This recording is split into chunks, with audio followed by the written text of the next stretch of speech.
Anna Ferroluzzi, grazie per aver concesso questa intervista ai Granai della Memoria. Lei è stata direttore dell'unità di nutrizione umana all'Istituto Nazionale della Nutrizione di Roma. Di quali anni stiamo parlando? Io sono entrata all'istituto poco dopo che mi sono laureata nel 1958, quindi nel 61, dopo aver fatto un paio d'anni fuori all'estero, sono tornata, sono entrata e sono rimasta fino a quando sono andata, quindi 1961-62, e sono rimasta fino a quando sono andata in pensione, che è del 2002. Quindi è in quegli anni, tra il 61 e il 2002, che lei si è occupata di dieta mediterranea? Sì, accanto ad altre linee di ricerca che avevo, sì. Lei ha condotto una ricerca scientifica sperimentale considerata fondamentale per la definizione della dieta mediterranea e dei suoi benefici. Si chiamava gergalmente studio di Pollica. In cosa consisteva?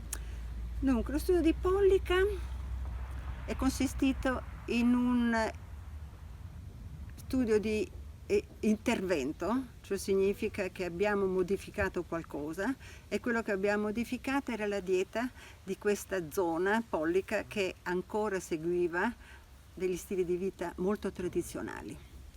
È consistita in una praticamente sono stati sul campo circa 3 mesi con tutta un'equipe di dietiste che vivevano proprio su.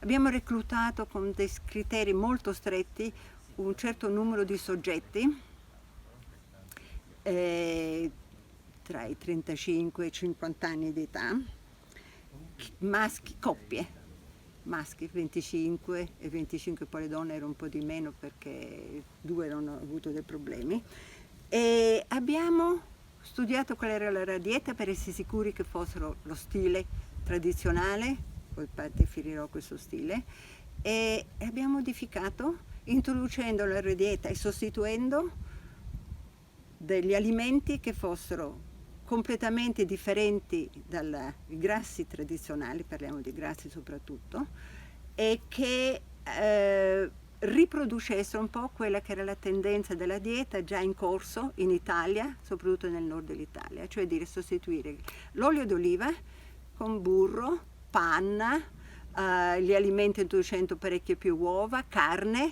Quindi questi soggetti, dopo una linea di base di una settimana, sono stati osservati per altre 6 settimane con questa sostituzione.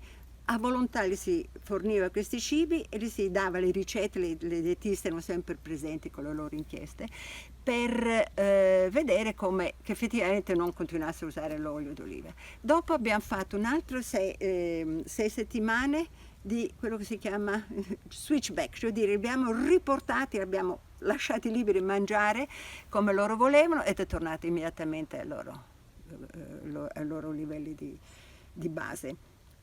Questi soggetti poi sono stati seguiti giornalmente nella loro dieta, periodicamente nei livelli esami del sangue per i livelli dei lipidi, pressione, peso corporeo e tutto quello che potevano essere gli aspetti importanti per avere un occhio su tutto. Volevo vedere i risultati? Allora, i risultati sono molto interessanti. Cominciamo per dire immediatamente dalla linea di base in cui i livelli di colesterolo e di lipidi erano vicini a quelle che erano le situazioni tradizionali, ma insomma verso ancora i livelli medi. Dunque, devo rifarmi un momentino ai miei appunti. I livelli del grassi della dieta sono passati da quello che erano originariamente del 31%, la cifra che io penso che sia giusta, della dieta tradizionale, con apporto di questi cibi più grassi, di grassi animali, è arrivata al 35% circa, e poi è tornata spontaneamente rimbalzata dietro al loro livello. Quello che è successo è stato il cambio dei livelli di colesterolo nel sangue, da un livello di base di circa 214 mg di mercurio per decilitro negli uomini e di 179 nelle donne, è aumentata nel periodo di intervento di circa il 19%, ed è stato questo un aumento rimarcabilmente superiore a quello che erano le previsioni sulle basi della formula di Keys. Questi livelli innalzati, dopo 6 settimane di dieta innovata, si è ritornata nel secondo periodo di ritorno alla base a livelli normali. Pressione è rimasta normale, peso corporeo non si è modificato, insomma tutti quanti i parametri vitali che abbiamo menzionato non si sono mossi. L'HDL si è mossa di poco nelle donne, HDL è il colesterolo buono, mentre l'LDL è aumentato in ambedue i casi, come dico, rimarcabilmente più di quello che era predetto.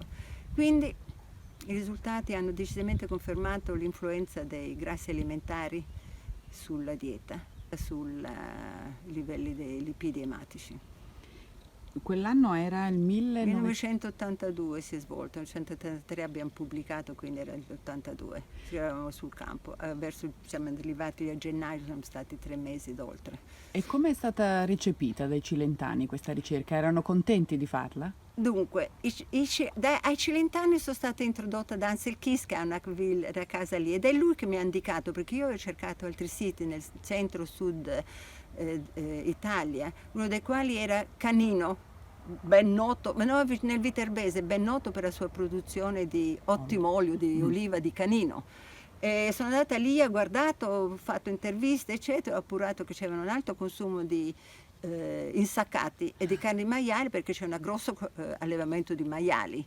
Tant'è vero che quando ho parlato con chi si produceva l'olio di oliva, mi dice l'olio di oliva, e produceva anche maiali, mi diceva: quando arriva il periodo delle raccolte di olive e io faccio le salsicce, queste quando messe a seccare gocciolano, perché l'olio d'oliva è liquido. Quindi gocciolano, quindi era sicuramente un posto non adatto. E quindi mi sono rivolta a Ansel Keys, che già conoscevo, e lui mi disse che effettivamente nella sua zona sarebbe potuto fare, quindi è lui che mi ha introdotto al sindaco, il medico condotto di allora. I cilentani stati molto aperti, una volta abbiamo stabilito i rapporti, le mie dietiste, giovani ragazze piene di entusiasmo, molto competenti, vivevano lì con loro, sono stati accettatissimi ed erano molto interessati al risultato, erano contenti di sapere, perché avevano già, anche parlando con loro, avevano già sentito che si cominciavano a cambiare la dieta, e questi cambi di dieta erano dovuti anche al fatto che c'era un'offerta sul mercato nel periodo estivo, quando arrivavano i turisti tedeschi del centro Europa, e allora nei negozi comparivano margarine, burro, eccetera, e quindi si cominciava a imparare questo, cominciavano a cambiare la dieta, a assumere quello che era la dieta, la tendenza generale dell'Italia. E quindi queste persone che erano di media età, giovani, medio età, erano interessati a sapere quello che sarebbe stato il futuro anche per i loro figli. Sa che una delle persone che avete analizzato, una donna, in quel periodo si ritrovò incinta del 4º figlio? Yeah. E attribuisce al colesterolo innalzato no, non lo sapevo. Un aumento di fertilità. Non sapevo di questo. Deve essere stata, se è stata come si chiama? È stata diagnosticata durante l'intervento, perdemmo 2 donne, nel senso che vennero eliminate dallo studio perché non avevano più requisiti, uno dei quali era essere incinta. Ah, quindi forse una di queste. Può essere una delle 2 che fu lasciata fuori. E la considera un figlio non della fortuna, ma un figlio del colesterolo. Della dieta, no, della dieta non mediterranea. Esatto, della dieta antimediterranea. I risultati di questa ricerca sono apparsi nell'American Journal of Clinical Nutrition nel 1983. Sì. Secondo il professor Menotti, lei con questo articolo ha di fatto introdotto per la prima volta il termine dieta mediterranea nel lessico scientifico scritto. È un bel primato. Quello che è stato importante, io penso, piuttosto che aver introdotto nel lessico scientifico, che sicuramente avrà avuto i suoi impatti, è di averlo portato all'attenzione dell'Italia, delle istituzioni che sarebbero dovute essere interessati a questi fenomeni, ma che se ne erano completamente dimenticati. L'esistenza delle inchieste di Ansel Keys erano completamente dimenticate. Quindi da quel punto di vista sicuramente è stato un atto che ha sollevato l'attenzione. Il mio istituto era sotto il controllo del Ministero dell'Agricoltura e quindi l'alimentazione e la produzione di alimenti è molto importante per l'alimentazione. E quindi invece di fare le campagne ogni tanto facevano per promuovere il consumo di uova o altre cose strane, in passato cominciavano ad essere allerti. Ci è voluto parecchio tempo che c'era forse qualche interesse a promuovere degli altri prodotti alimentari tipici italiani. Nell'abstract lei e gli altri firmatari la definite Mediterranean Type Diet, come dire, come se il termine dieta mediterranea ancora non fosse chiaro, e poi la spiegate addirittura. Non era quindi ancora entrato nell'immaginario scientifico questo modello alimentare? Dunque, Ansel Keys senz'altro ha definito quello che era la composizione della dieta alimentare, però non era la parte importante del suo messaggio, quindi probabilmente non è andato molto avanti nell'essere riconosciuto. Qual era la parte importante? Beh, l'impatto, i grassi, cioè i componenti biochimici della dieta piuttosto che gli alimenti. Per quanto lui si è sempre battuto, bisogna mangiare pesce azzurro, si era passato, vegetali e cose di questo genere, lo stesso seguiva quella dieta. Però non era la parte principale del suo messaggio. Quindi si era fissato più sulla questione Beh sì, era da biochimica. battersi ancora tanto su quelle. Lui aveva fatto studi che erano partiti lo sa probabilmente, tutti quanti lo sanno, dalla biochimica, dal sperimentale sugli animali, osservazioni cliniche, però studi di questo genere, cioè di intervento, non erano stati fatti, quindi c'erano ancora dubbi, c'erano solo persone che non accettavano questa ipotesi, l'ipotesi lipidica, e credo che anche adesso hanno ricominciato a mettere in dubbio. C'è stato ultimamente delle nuove, una giornalista che ha fatto delle interviste e delle ricerche sulla letteratura scientifica, ha trovato degli elementi che per secondo lei metterebbe in dubbio la totale solidità di questa ipotesi dei lipidi alimentari. Secondo lei ha ragione questa giornalista? C'è qualcosa di vero? No, perché poi quello che dico, l'evidenza che adesso sulla cui si basa questa ipotesi è stata vagliata, controrivagliata, e a disposizione è stata messa insieme, esaminata con criteri molto buoni, e quindi quanto di meglio abbiamo ora. Allora, da una giornalista che raccoglie letteratura da ricercatori isolati, sicuramente si può trovare quello che si vuole in realtà. È un po' come le statistiche, due polli, possono dire qualunque persone, cosa. Si può dire, dipende come le giri. Quindi io direi, può darsi ci siano degli elementi di verità, perché la scienza fa poi sempre dei progressi. Sicuramente il discorso non è tutto lì, grassi alimentari e colesterolo nel sangue. Ci saranno sicuramente altri aspetti, sicuramente sono cose che poi spero che lei mi chiederà, perché penso che siano interessanti dire, sono aspetti di stile di vita, di composizione reale, attuale degli alimenti, eccetera. Si ha spesso l'impressione che la stampa cavalchi questo desiderio collettivo di veder scagionati i cibi grassi in qualche modo dalla fatua che la medicina avrebbe imposto su questi cibi. Per esempio il Time qualche anno fa ha pubblicato una copertina con un ricciolo di burro succulento, desiderabile, su uno sfondo nero, e diceva le evidenze scientifiche che questo cibo vi fa male sono state assolutamente smentite. Poi in realtà l'articolo non terminava così, terminava dicendo che era preferibile seguire la dieta mediterranea, però quel numero ha sicuramente venduto moltissime copie. Lei come se lo spiega questo? Io mi spiego che i giornalisti non fanno il loro lavoro seriamente, e questo si applica evidentemente anche alla stampa internazionale, ma molto anche alla stampa locale, e che i giornalisti vanno dietro la notizia che vende, scandalistica. Quindi diciamo i giornalisti non sono gli scienziati, questo bisogna ricordarselo. Non bisogna affidarsi ai giornalisti. I giornalisti vorrebbero essere anche capaci di vagliare i loro sorgenti in maniera attendibile, molto importante. A proposito di giornalisti, nel 1961 il Time dedicò una copertina ad Ansel Keys. Sì. E lei quando l'ha conosciuto? Dunque l'ho conosciuto prima di questo studio perché abbiamo avuto un'altra occasione, un altro progetto di ricerca che riguardava, finanziata dal United States Department of Agriculture, USDA, e che aveva Kiss come consulente, e facciamo qualcosa sempre in Italia, mi pare proprio nella zona di Canino, e quindi in quell'occasione l'ho sempre legato alla dieta, ma alcuni parametri funzionali sulle piastrine mi sembra, e in quell'occasione lo conobbi, e quindi a quel punto, siccome era una persona adorabile, devo dire. E devo dire anche che ha avuto un passato piuttosto tempestoso, per farsi accettare le sue ipotesi era contrastato. Ha fatto degli articoli durissimi, era noto per la sua durezza. Io l'ho trovata una persona affabile, simpatica. Lui e sua moglie l'ho visitati spesso, ogni volta che venivano a Roma qui mi telefonavano prima, perché per andare e tornare dall'America si fermavano a Roma. Era sempre lo stesso albergo vicino alla stazione, ci incontravamo, facciamo una cenata insieme, eccetera. Sono stata da loro la persona. Quindi è lui che mi ha indicato Canino, e quindi in quell'occasione l'ho frequentato ancora di più, siamo rimasti in ottima amicizia. Quindi è andata spesso anche alla loro casa, che si chiamava Minnelea? Come no? Sì, poi sono andata anche in America a trovarlo in occasione del suo 100° anniversario, che fu l'ultimo perché dopo poco morì. E come stava a 100 anni Ansel Keys?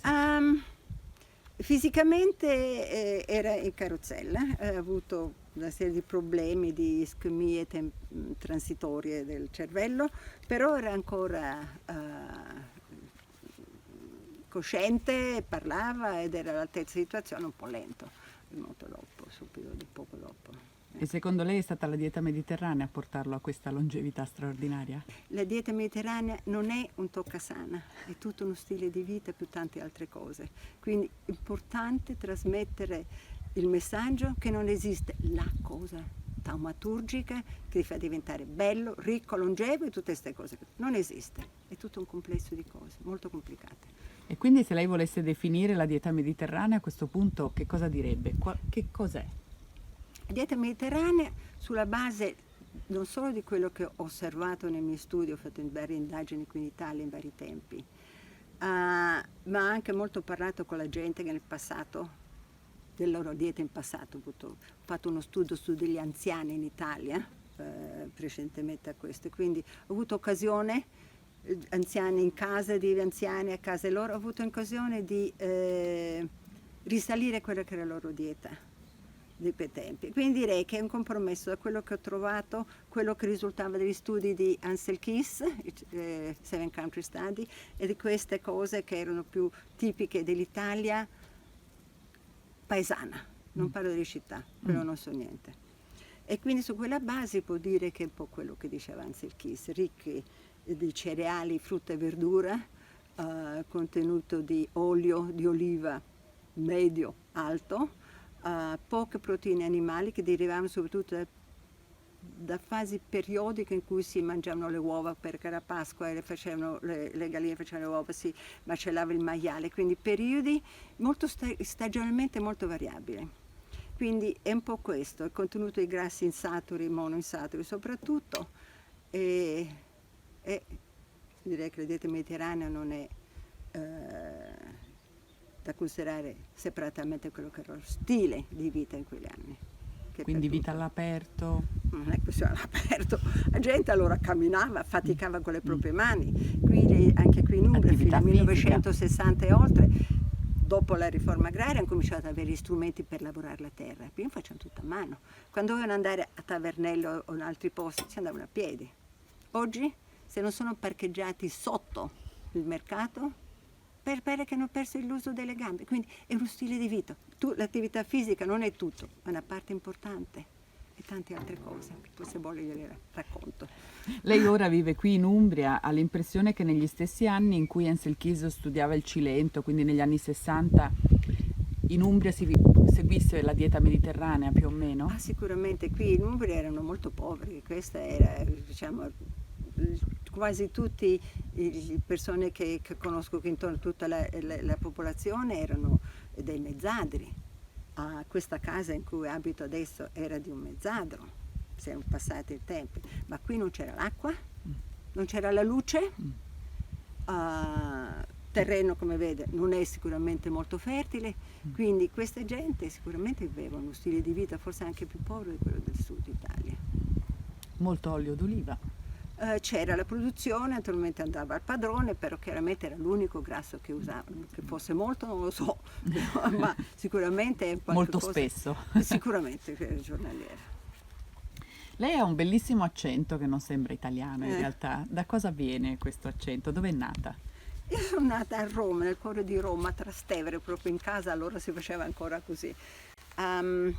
Però poi dopo sono cresciuta altrove, sono cresciuta nella colonia italiana dell'Eritrea, dove sono andata a seguito delle persecuzioni razziali, subito prima il mio padre che era pure un medico e la sua moglie che è mia madre che era pure un medico, però la mia madre era un'ebrea russa che era venuta in Italia a studiare di quegli anni, sola, a studiare medicina e si era laureata e si sono sposati. Però nel 38-39 con le prime leggi razziali fu licenziata al CNR e cominciarono altri tipi di cose, per cui mio padre si spostò e portò subito la famiglia in Eritrea e sono rimasta fino al 1955. E cosa ricorda di quegli anni in Eritrea? Bellissimi, perché ho avuto un'infanzia felice, liberissima, un gran spazio. Certamente era molto il nucleo italiano, che era un nucleo consistente all'inizio, poi dopo si è perso. Non aveva molti contatti, eccetera, che come servitù con gli eritrei. Quindi io la lingua non la so parlare. Però l'accento viene anche da questo accento italiano che c'era lì, che era un po' un accento bastardo, e dal fatto poi che nel corso della mia vita ho avuto a che fare molto con stranieri, tutte le mie ricerche sono state quasi 100% state condotte con sia finanziamenti internazionali che con collaboratori internazionali, quindi l'inglese forse ha un po' tinto la mia pronuncia. Nel 1985 la BBC l'ha cercata per coinvolgerla in una puntata della serie Food Connection, con tanto di pranzo in un tempio greco a Paestum. Che cosa si ricorda di quella giornata? Era una bellissima giornata. E credo che non fosse il pranzo per ricordare che pomeriggio che ci avessimo le candele, non ricordo esattamente. Il tempio è bellissimo e allora non era stata ancora sistemato come oggi, cosmeticamente perfetto, c'era un po' quel tanto di abbandonato e selvaggio che è un fascino enorme. E un'ottima cena. Mediterranea? Sì. Si ricorda cosa avete mangiato? Il dettaglio non mi ricordo, ma sicuramente c'era una questione di pesce preparato molto bene, mozzarelle, queste cose così, mozzarelle di bufala di quella zona erano squisite allora. Nelle immagini si vede che avete cominciato con un'insalata di mare. Sì. Poi cannelloni, poi sono arrivate delle verdure, peperoni grigliati, zucchine alla scapece, poi c'era anche del pollo, pesce e mozzarella come dice lei, e poi avete concluso con delle fragole e bevevate frascati. Più al corrente di me, proprio la vista Ansel Keys era felice perché poi naturalmente sono stata invitata, non perché io, ma perché c'era Ansel Keys che rappresentava un grosso nome. Lui non era non ha voluto essere un coautore dello studio, ci ha seguiti, ma dall'esterno dice è roba vostra, non voglio intervenire, eccetera. È stato un gran signore. È molto corretto. Accidenti. A volte Sì. c'è chi sale sul carro del Sì, vincitore. Sì, è vero che c'aveva tante cose, forse poteva essere il nostro interesse che lui stesse con noi come coautore piuttosto che il suo, cioè, tutto quello che voleva. Ma secondo lei perché la BBC vi venne a cercare? Volevano insegnare agli inglesi a mangiare la dieta mediterranea? Era ora, credo di sì. Credo sì. Non so che effetto abbia avuto in Inghilterra e quanto è stato visto, ma sicuramente può essere stata una delle cose che è cambiata lentamente, non tanto anche in Inghilterra. È cambiata perlomeno la coscienza della gente, sa meglio che c'è qualcosa oltre fish and chips e eggs and bacon. Yeah. Lei oggi ha 83 anni. Come si è alimentata fino ad ora? Forse è meglio che non lo racconto perché è quanto già mio padre, che per lui si interessava di dietetica, diceva Anna non si mangia così, io mangio quando ho fame, quindi non va bene. E niente, quello che è già pronto, a crudo, in piedi. Quindi assolutamente non va. Non è consigliabile. Però io quello che so che per questioni inizialmente di organizzazione ho smesso di mangiare carne perché non riuscivo, uscendo la mattina e ritornando alla sera non si scongelava, eccetera, quindi ho smesso di mangiare carne. Solo per questo o anche per una No, questione più etica? recentemente o... per coscienza assolutamente di rispetto nei riguardi degli animali, totalmente. E non solo di quelli allevati in maniera intensiva, ma in genere, non si può sfruttare. Quindi se io la invitassi a pranzo, lei mangerebbe l'agnello? Dico, a me la carne, non tutta, ma la carne d'agnello piace molto, ma non la mangerei. Mi piace, ma assolutamente no. Perché qui ho visto gli agnellini piccoli saltellare, che sono bianchi, sono carini, si mangiano quando sono così giovani, sono ancora cartilagini. Non si può. Non si può. Eticamente No, scorretto. no, proprio il rispetto. E lo pensava anche 20 anni fa? No, ero troppo. Ho sempre amato gli animali, ma non ero vicina agli animali abbastanza. Quando sono uscita dall'Africa, sono tornata in Italia, non ho avuto più maniera di avere a che fare con animali. In Asmara si mangiava carne, c'erano anche di caprette, eccetera, c'era il pollaio di mia madre, e allora si mangiava. Un po' riluttanti perché abbiamo visto gli animali da vivi. Ma poi una volta qui tornata in campagna mi sono resa conto che questi animali, noi siamo pure animali, tanto che siamo talmente prepotenti che abbiamo preso il sopravvento. Ad Asmara mangiavate anche qualche piatto eritreo? Oh sì, Quale? zighinì con l'anghera, piccante però uno si abitua e bevendo con l'idromele. Buonissimo, devo dire, un piatto preferito è ancora quello, me lo sogno e non si riesce più a fare perché l'anghera deve essere fatta in una certa maniera con un certo tipo di grano, il teff, mentre il sugo dello zighinì deve essere fatto con delle spezie speciali che usano lì, non è soltanto un pimento, sono tutto mischiato, una cosa. E lo cucinava sua madre o lo cucinava No, lo facciamo cucinare dagli eritrei che lavoravano per voi? Sì. O dalle eritree? O dalle eritree, oppure quando c'era qualche festa, loro facevano un battesimo, eccetera, ci invitavano i ragazzini, correvamo. E dolci? Ce n'erano? Dolci? Ad Asmara? Nell'alimentazione eritrea? No, direi il zucchero è una cosa così preziosa e costosa che anche il caffè, un po' per tradizione, ma anche con loro il caffè lo fanno proprio con tutto un cerimoniale speciale, lo tostano sul momento, lo fanno e lo zuccherano con un poco di sale, si mette la dose giusta, non si sente salato ma si attenua l'amaro. Quindi certamente lo zucchero è una cosa preziosa, però erano poveri in canna sti eritrei. E nella vostra famiglia stavate abbastanza bene? Avevate uno stile borghese? Dunque, mio padre era direttore ospedale, mia madre era medico, qualche volta ha praticato, qualche volta no, 4 ragazzini, ma era lì durante la guerra siamo stati, quindi c'era sicuramente una dieta, un'alimentazione molto spartana. C'avevamo l'occupazione britannica, no? Che è cominciata nel 1941. Siamo stati già occupati dagli inglesi, sono arrivati su da Keren. E poi fino al 1945 sono stati loro, poi stati altri eventi, eccetera. Quindi le ristrettezze non ce n'erano. Però si conduceva la vita borghese di piccola città, anche se internazionale. E quando è arrivata a Roma, qual è stato l'impatto? Quando è tornata a Roma? Orrendo. Perché?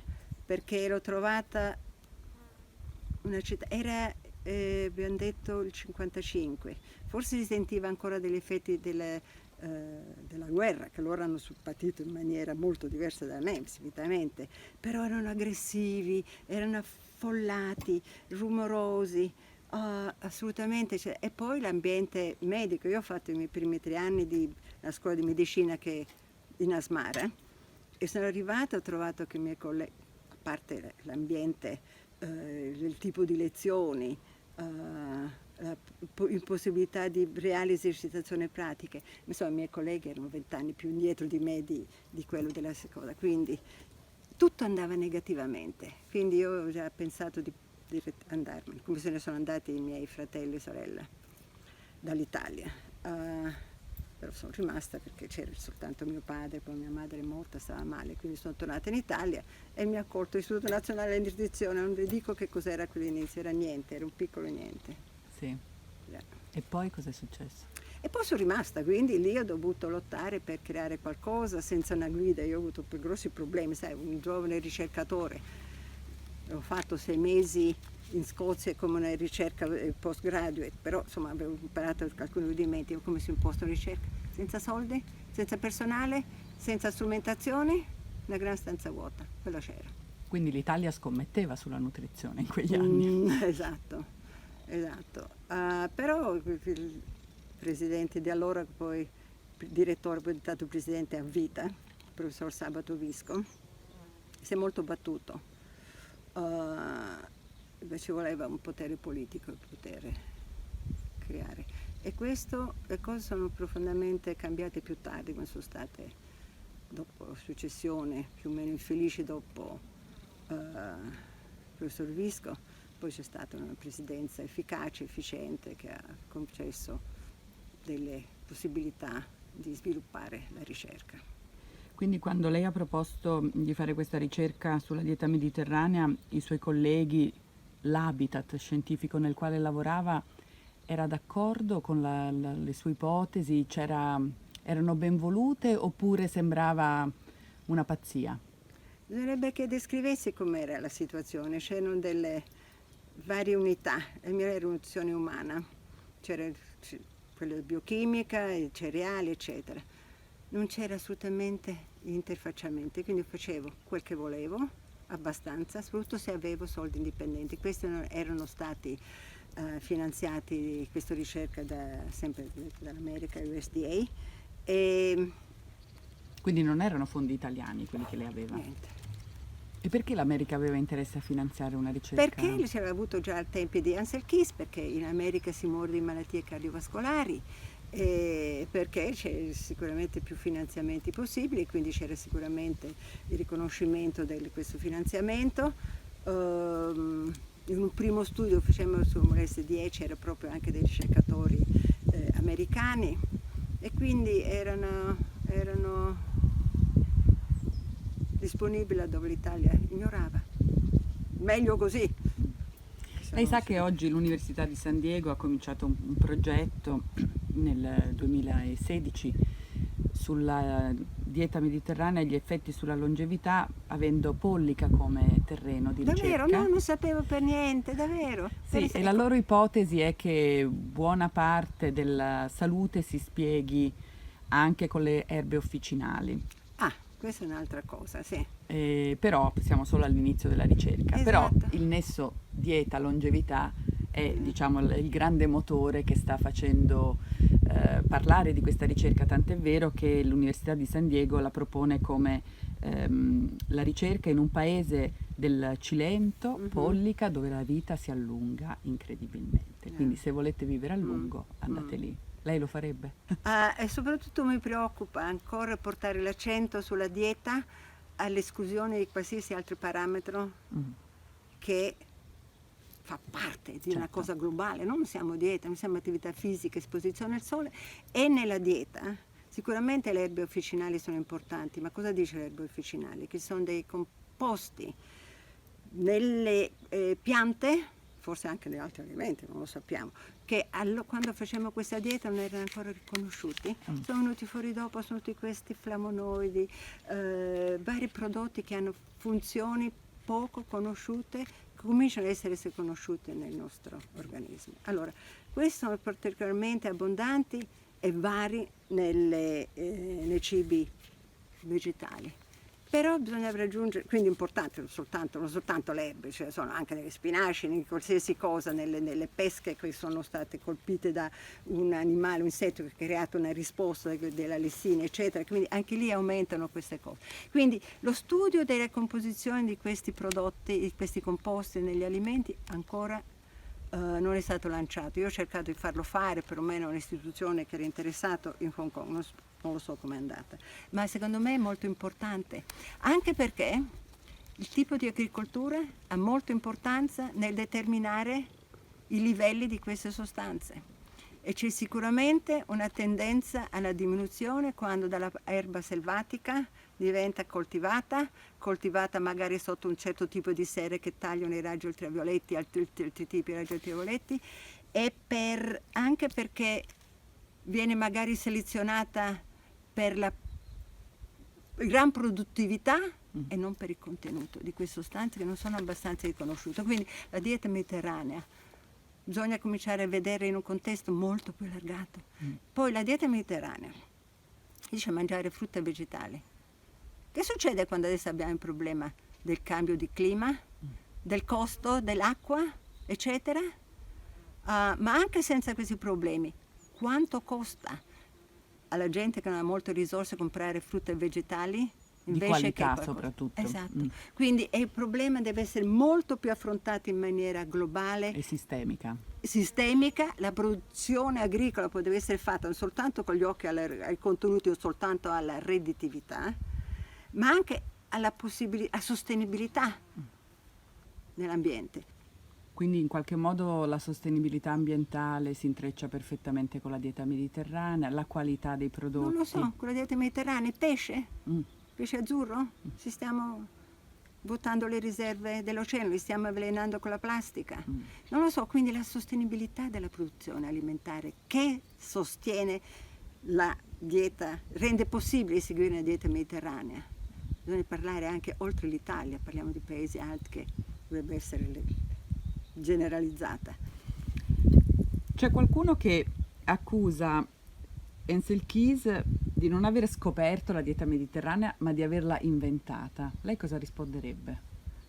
Io direi che vorrei sapere chi sono queste persone e che cosa portano a documentare questa affermazione, perché prima di questo studio comparativo da paesi ad alto e basso indice di mortalità per coronari, io semplicemente non se ne facevano perché sono studi costosi, epidemiologici, di gran gruppi di popolazione attraverso il mondo, se lo poteva solo permettere l'America. Lei avrebbe partecipato volentieri al Seven Country Study? Ero troppo piccola, in qualche maniera per l'Italia ci partecipò perlomeno mio padre quando rientrammo dall'Eritrea, entrò nel Ministero della Sanità e si occupò come si chiamava, centro, insomma si occupavano di nutrizione umana e lui fu in carica. Sicuramente quindi fu coinvolto? Sì, facilitò la realizzazione in Italia di queste cose, trovò le dietisti, insomma cose di questo genere, non fu coinvolto in prima persona. Suo padre come si chiamava? Giovanni Ferroluzzi, io ho fatto parecchi studi di nutrizione, io seguo le sue tracce, lui era un ottimo medico prima di tutto, è ricercatore in ambito di medicina, poi dopo è ritornato in Italia, ha fatto le prime riservazioni importanti in nutrizione in Italia e in Etiopia in uno studio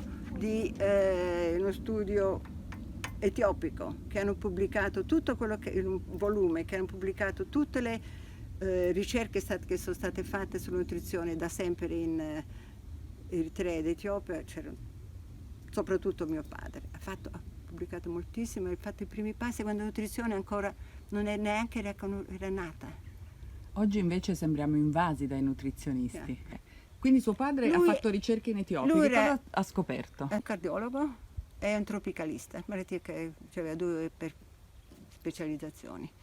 Però vedete avere gli occhi aperti, perché anche prima, e qui viene il mio passato coloniale, mio padre, incosciente, nel 1935 si arruolò come medico per l'esercito italiano che conquistava l'Etiopia. Io ho sempre detto, io stavo dietro, eccetera, mi ha fatto tanti racconti, ma uno di questi racconti riguardava il fatto che loro venivano, era il braccio che saliva su dalla Somalia verso l'Etiopia, quindi attraversavano delle zone desertiche e lui stava con tutti questi soldati, soprattutto locali, eritrei, somali, eccetera, e si meravigliava che in queste marce, che duravano giorni, settimane, non so quanto sono stati, questi non sviluppavano nessun segno di scorbuto e carenze di vitamina C. Questa gente mangiava solo roba secca.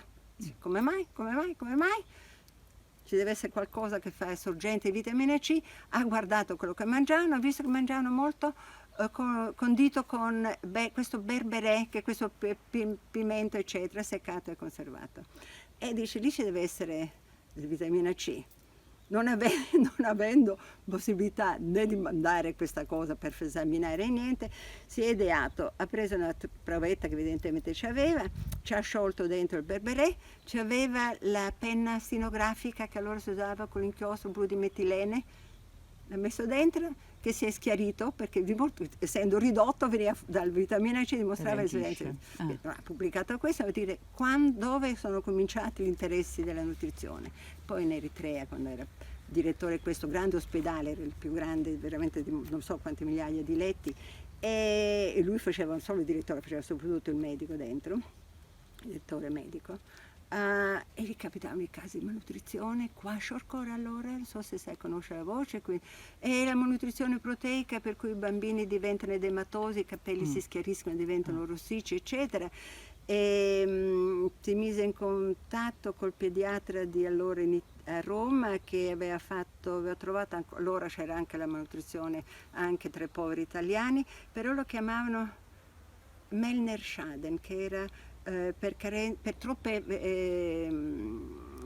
farinacei nella dieta. E allora hanno cercato di vedere se era la stessa qualità, perché il kwashiorkor viene da gente di colore soprattutto, India, Africa, e quindi da allora ha cominciato a portare avanti questi studi. Quindi possiamo dire però che in qualche modo la scienza della nutrizione, l'antropologia, l'etnologia si intrecciano necessariamente? Certo, sicuramente c'entrano. E diciamo che la nutrizione però è molto giovane come nascita, e tanto è vero che a un certo periodo i nutrizionisti, quelli che si interessavano di nutrizione, erano tutti medici o sociologi o antropologi o chimici o biochimici, in Inghilterra si riunirono per dire: definiamo chi è un nutrizionista. E quindi, perché allora non esisteva proprio il nutrizionista. Anche adesso qui in Italia mi chiamavano alimentarista o dietista, quindi non esiste. E qui ci sono i dietologi, ma i nutrizionisti anche. Reale scuola di nutrizione c'era, non c'è più. Quindi di fatto chi è secondo lei il nutrizionista? Dunque, questa è una domanda direi difficile, certamente non ci ho più pensato perché ho fatto il divorzio con la nutrizione. Io penso che la nutrizione oggigiorno, così come è condotta, è totalmente superata. Perché? Soprattutto anche in Italia continua a vedere la dieta mediterranea, fanno lo studio se fa il vino, una cosa poi devo dirle del vino, o fa bene o fa male, eccetera. Ma bisogna fare un passo avanti. E cioè dire entrare nei meccanismi, approfondire a livello biochimico, chimico, proprio per vedere, cioè devono mettersi insieme chi fa la biologia di base, perché adesso questo è in mano a loro. Integrazione tra le linee di scienze, i nutrizionisti sono lì chiusi, hanno paura. Io stessa, quando me ne sono andata via dall'istituto di nutrizione per la pensione, ho detto è il mio tempo, perché sono troppo vecchia per aprirmi a questi nuovi territori che sono quelli che porteranno in avanti. E finora c'è piccoli posti dove si fa, credo Wageningen che fanno un po' questo, in America senz'altro, ma ci vogliono soldi, interessi del governo per poter finanziare. Ma questo è il futuro. Attualmente. In effetti questo passaggio dall'infinitamente piccolo alla società è veramente complesso ed è la stessa grande sfida che stanno in qualche modo affrontando coloro che studiano il cervello, che studiano le nostre idee, la produzione del pensiero. Quindi è la grande sfida e forse anche una sfida totale, colossale, che chissà se riusciremo a vincere mai. Secondo lei? Non so se vinceremo, ma i progressi si fanno sempre. Soprattutto si mette da parte la stampa fallace che muove l'opinione pubblica così facilmente. E orienta però anche i finanziatori della ricerca a volte, che hanno sempre degli interessi anche politici, di visibilità, di accettazione nella società. Quindi non ha più contatti con i suoi colleghi, quelli con i quali ha fatto le ricerche? Io ho contatti soltanto con i miei colleghi in Etiopia, con cui ho lavorato. Io ho fatto studi molto neanche. Questo era solo un filone la dieta mediterranea, sono occupata molto di problemi di nutrizione del terzo mondo, questo era il mio scopo principale, i problemi di bilancio energetico, impatto, eccetera. Quindi io ho queste persone che ancora riconoscono l'aiuto che gli ho dato, c'è qualcuno che è emigrato in Canada, eccetera, con cui sono in contatto. Colleghi miei no. Poi l'istituto, tagliamo questo, l'istituto di nutrizione è morto. praticamente. In Africa in quali paesi si è... Dunque, io sono stata in Etiopia, Zimbabwe, Senegal, Sudafrica, basta. A proposito del Sudafrica, Ansel Keys diceva sempre che i Bantu avevano un'ottima alimentazione. Non è dal punto di vista alimentazione, lì c'era questione di approvvigionamento di acqua, lo stato di nutrizione non era, la mia componente nutrizione era minore. Si riguardava come sia questa gente nel bush, come come trovano le loro tovaglie, come le prendono, quanto distanza da portare a queste cose. Quindi non ne so niente.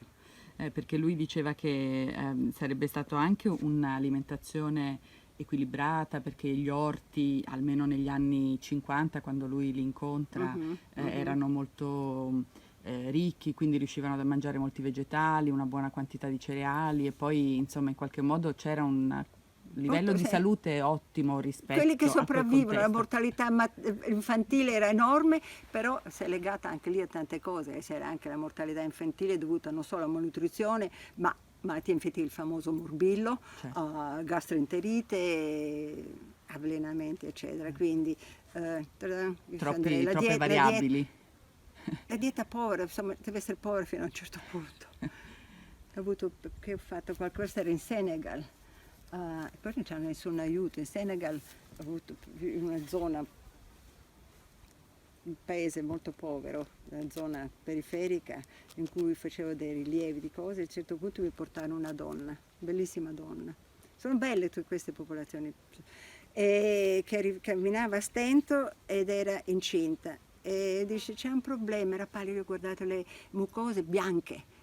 E poi mi ha fatto fare l'esame, l'emoglobina, c'aveva insomma meno di 3, 4, non so come sta in piedi, deve prendere il ferro, non c'è nessuno, gli dava niente, non c'era un centro, se c'era il centro non c'era niente da darle. Quindi questa non si può scindere l'alimentazione di un paese povero perché non può avere niente, incluso le medicine, da quello che è il loro stato di salute. Certo che non morivano di malattie cardiovascolari allora, adesso sì, perché l'obesità in Africa, come in Sud America, è galoppante anche lì, le malattie, insufficienze renali Sì, anche sull'isola di Tonga, da quando mangiano come gli inglesi e gli americani, si sono letteralmente rovinati la salute.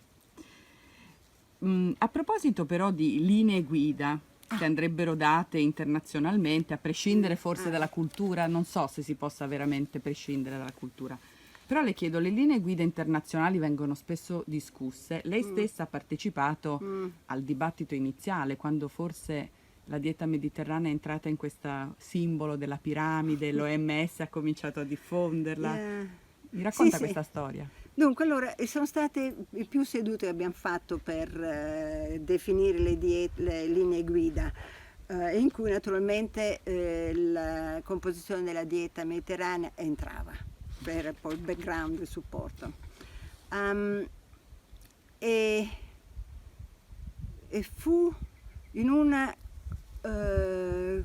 discussione relativa alle linee guida per l'Europa, promossa dalla Comunità Europea, in cui si furono degli scambi di opinioni che portarono al blocco completo dell'iniziativa, perché non ci esisteva concordanza di pareri. Allora, che cos'era? La questione era il contenuto di grassi della dieta, sistema. Ma a proposito di food transition, in fondo il miracolo economico ha prodotto una food transition piuttosto particolare in Italia. Lei in fondo ha assistito, perché è tornata negli anni 50, tra il 60 e il 70 l'Italia che cosa ha combinato a tavola? Beh, si è esattamente westernizzata, si è smossa verso stili alimentari completamente diversi da quella dieta mediterranea, si allontana sempre di più, è molto influenzata dall'offerta e dalle pressioni che vengono fatte dalle commerciali, psicologiche, proprio dalle pubblicità, eccetera. E va per quella strada, è più comodo per Tavernelle, dove sono, non c'è un singolo negozio di alimentari, ma abbiamo 4 supermercati. Quindi secondo lei l'industria alimentare ha contribuito ad abbassare la qualità del... Per forza, perché non è cattiva l'industria alimentare, ma c'è la sua finalità che è quella di ritorno economico. Quindi bisognerebbe sicuramente muoverci di concerto per giustificare questo spostamento dell'attenzione, dell'offerta. Pian piano non si fa di giorno all'altro, si vuole pian piano portare avanti questo discorso in maniera che trovino il loro ritorno economico, queste imprese, anche l'agricoltura stessa che viene fatta soprattutto per la produttività, non per nient'altro. E queste sono tutte cose che bisogna prendere. Ed è un quadro, deve essere molto intersettore, molto collegato, e soprattutto a livello molto allargato, non basta parlare dell'Italia, dell'Europa, se esiste ancora la comunità europea. Molti sostengono che l'Italia ha cambiato modo di mangiare perché le donne hanno smesso di cucinare. Lei cosa risponde?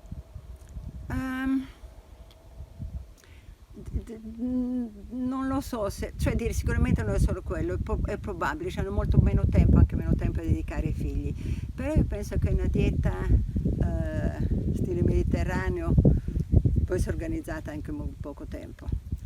La fettina si fa rapidamente, ma la pasta asciutta ci vuole 20 minuti più 10 di acqua e fatta, i sughi fatti in un momento, verdure. Credo che bisognerebbe aiutarle a trovare la maniera, a parte di dividere questo compito con gli uomini, ai figli, e di aiutarle a trovare, cioè di tutta una politica, questo non dico integrare a tutti i livelli. Quindi di fatto è una questione di cultura ormai, di cultura anche sì, della di condivisione. di varie pressioni. Lei cucina? Poco, cucinavo quando c'era mio fratello, cucinavo per lui, ma da solo cosa vuoi? Una persona anziana mangia poco, mangia in piedi davanti al frigorifero. Quella non è proprio dieta mediterranea. Esatto. Senti, una dieta mediterranea, posso tornare un attimo? C'è ancora Certo. una cosa che ho tralasciato, uno studio di Pollica venne fuori, ma venne fuori anche da precedenti, con grande scandalo dei miei colleghi americani. Dice, ma guarda, la dieta di Pollica c'hanno, adesso faccio ricordare esattamente la quantità di alcol, le calorie dall'alcol erano 14% per gli uomini, per le donne 14%. Per le donne? 5%. Molto meglio. E l'hanno mantenuto invariato in diversi stili di vita, l'uno e l'altro. 14%. Oddio che disastro. Che ho detto, guardi, 14% sono i bicchieri di vino che bevono al pasto o quando sono fuori a lavorare i campi, quindi sono smaltiti durante la giornata, non sono spirits. Ma gli americani erano assolutamente scandalizzati. Ma per quale ragione? Perché il 14% bevute come loro lo bevono a fine settimana, tra sabato e domenica, concentrati in high spirits, si ubriacano e risulta che in media, loro magari quel giorno hanno il 50% di calorie dalla media settimanale, mettono 10, 11, 12, non so quanto viene. E quindi invece questo è un altro tipo di consumo. Ma può avere a che fare proprio col puritanesimo americano? Anche sicuro.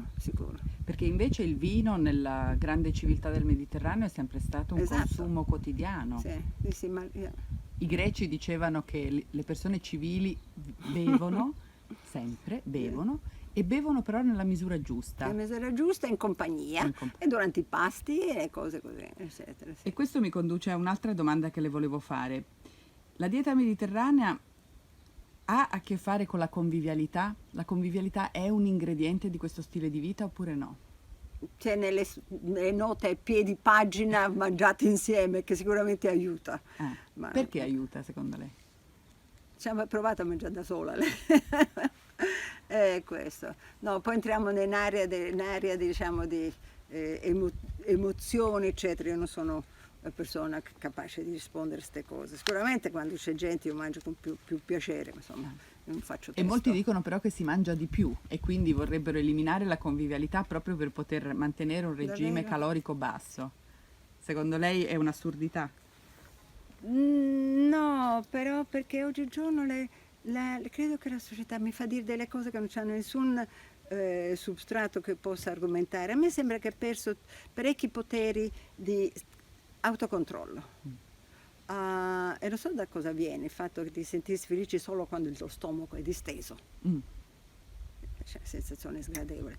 Però di fronte a un piatto non sono controllare, è buono, me ne mangio un poco e basta. Quindi è mancanza di volontà di controllarsi, dire adesso basta. Io credo che vi sia forse un fenomeno sociale proprio. La società è cambiata, vedi come va questa società, come vengono socializzati i bambini oggigiorno. Qual è il suo piatto preferito? No, io credo che non ce l'ho, mi piace molto la frutta, ma quella buona, locale, stagionale.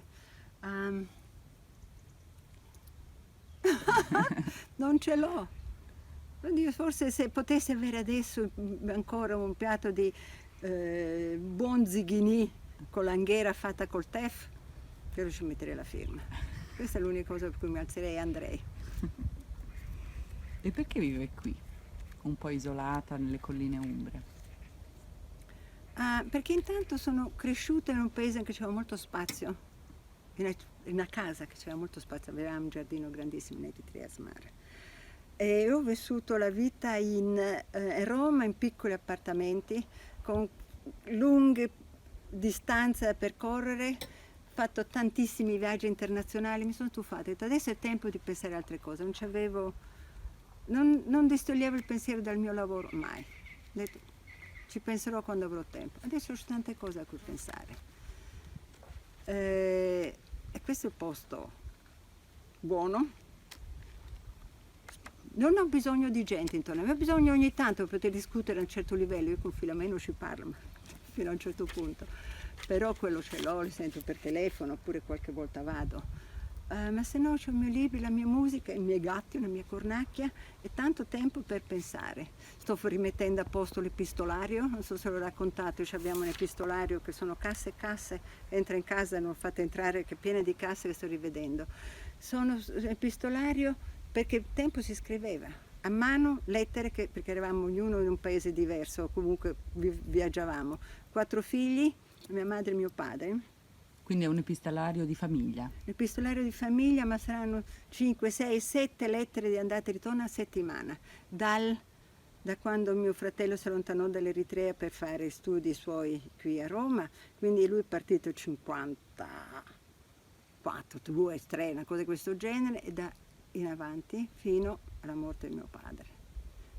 Pacchi.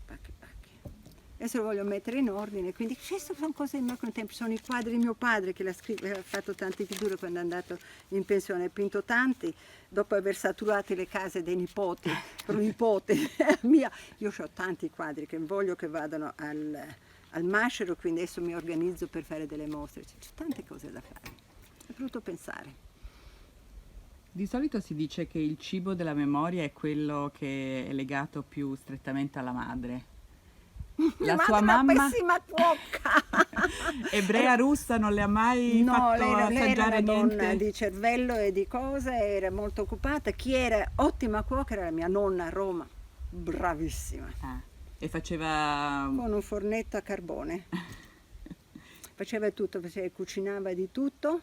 E sapeva fare dei dolci superbi, lei era romana ma si era sposato, mio nonno paterno era di Palermo, sapeva fare cannoli siciliani da gran signora, pasta martorana, lei era sì brava, mia mamma no. E lei l'ammirava lo stesso anche se non Mia aveva... mamma? Ancora Una di donna più molto forse. intelligente, tutta una vita un po' dura, molto dura, che noi abbiamo perso tutta la parte che viene dalla Russia, è tutta per sparita. Durante Quindi l'Olocausto? abbiamo, sì. Prima, dopo, perché io sono stata in una zona che era Bessarabia e c'erano state l'occupazione, prima c'erano arrivati i tedeschi, sono arrivati i russi, uno era peggio degli altri, quindi quindi lì scomparsi tutti. E la famiglia di suo padre non era ebrea? No, anzi mia madre poi non era manco osservante, quindi si è da napoletani, da siciliani come erano, hanno voluto che lei si convertisse al cristianesimo, l'aveva fatta, ha fatto in maniera intelligente, è andata a parlare con padre Gemelli, ha fatto spiegare le cose, ha capito, ha preso la religione, ma lei dice per me qualsiasi chiesa posso andare a entrare in una moschea, in una chiesa copta, nella sinagoga, per me è tutto uguale, è meglio credente.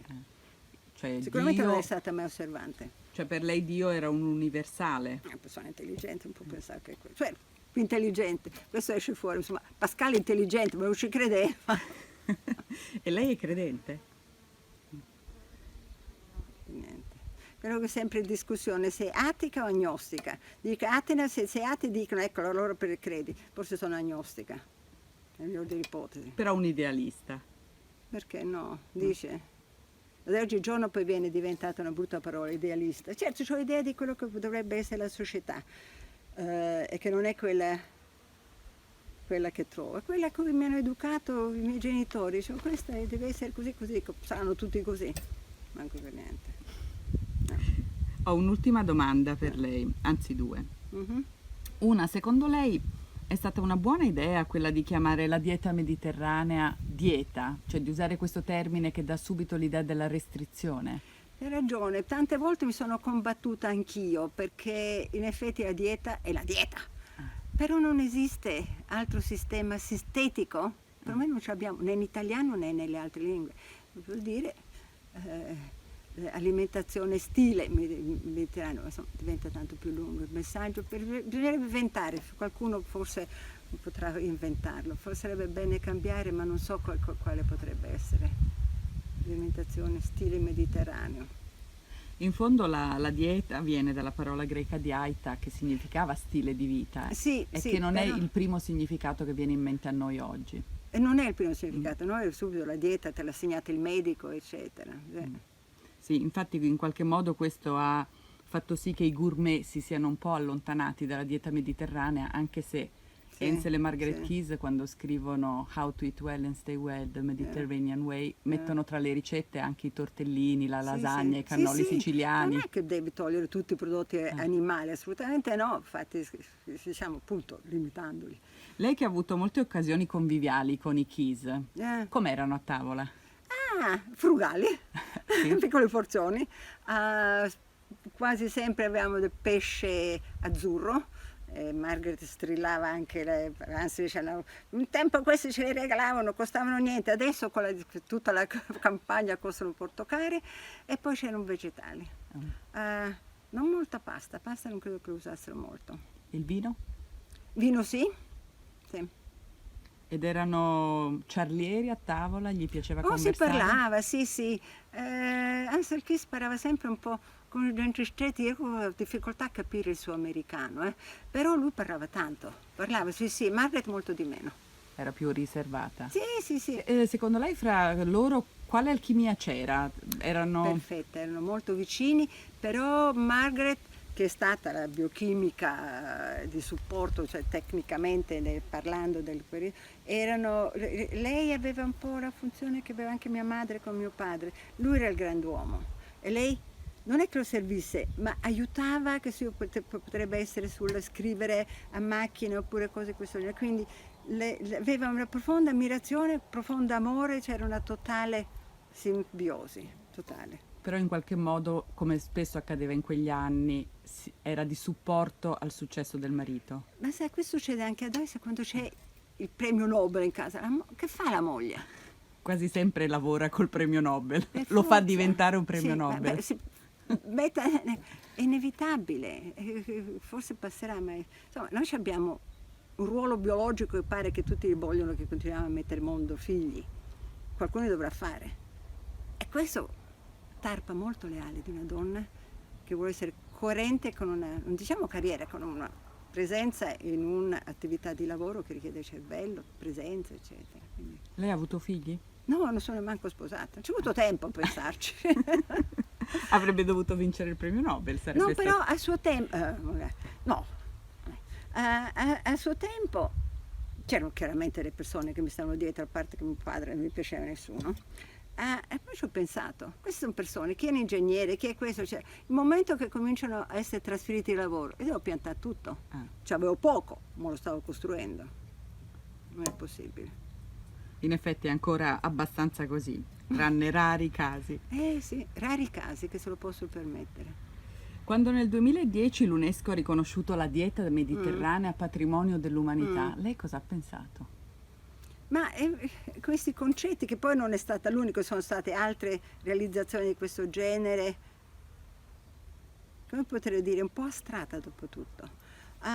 Mi ha stupito, ma sono stata contenta anche, perché non ho letto le motivazioni, ma se è una maniera per promuovere uno stile di vita Sì. che assieme, ecco, allora va bene. Esattamente questo, nelle Sì. motivazioni infatti non c'è la piramide alimentare, Ok. c'è l'idea proprio dello stile di vita, la convivialità, il mangiare sano, Ok, il vedi, mangiare non l'ho vista, sì. stagionale, Sì. le tradizioni legate al cibo, i simboli, i valori, quindi è molto Mhm. antropologico Bene, ok, il quindi giudizio bene. dell'UNESCO. Però in qualche modo se lei e i KIS non aveste lavorato sul nome dieta mediterranea, l'UNESCO non avrebbe avuto un nome. No, però sono state molte persone che a vari livelli giornalistici, iniziative locali, che strappandosi pezzetti di questa dieta mediterranea per averlo proprio io, però hanno fatto il loro dovere, hanno fatto.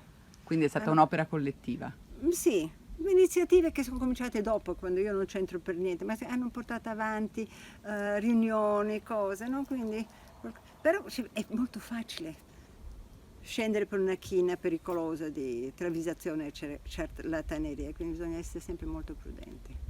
Sul polsino della sua camicetta c'è un logo della Ferrari. Lei è una donna veloce?